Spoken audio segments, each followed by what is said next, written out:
All right, what do you do when you as soon as everybody pulls up on the job and you got 2 guys in the truck? What do you do?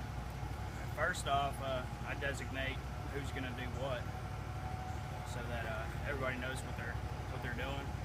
So if you've got 2 mowers and you both want to mow, Is it best for 2 people to mow? Is it best for 2 people to mow? Is it best for 1 person to mow and 1 to trim? it depends on the property. Okay. If it's a smaller property, you probably get away with 1 person mowing, the other person start weed eating and edging.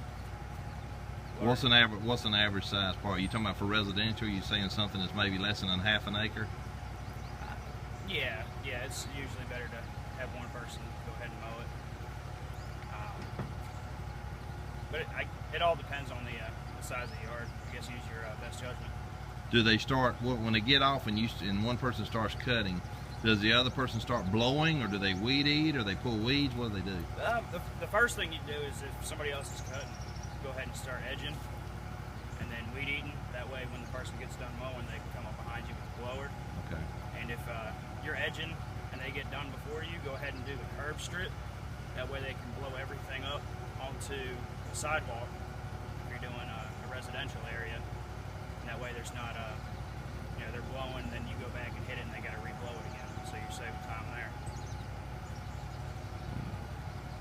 And then after all the blowing's done, then you spray. You don't want to spray before you blow. And you blow in Roundup into the grass, and then you pick weeds.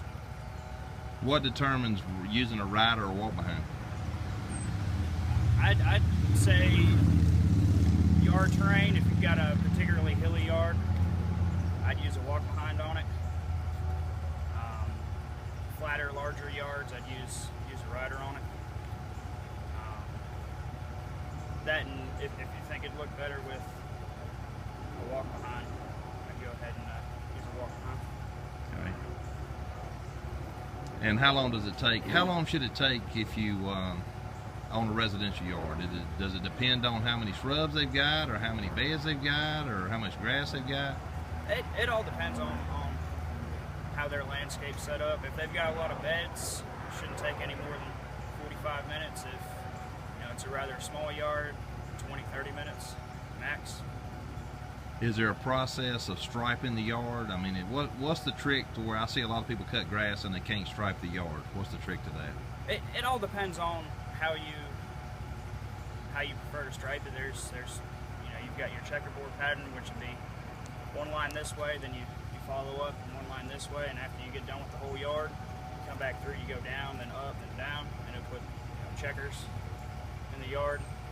And the other way is diamonds, where you'll cut one strip left and right, and you go all the way up the yard, and then you go diagonal. Or you can do the checkerboard, but it's sideways, and you'll go diagonal one way and then diagonal the other way. So you're really cutting the yard twice?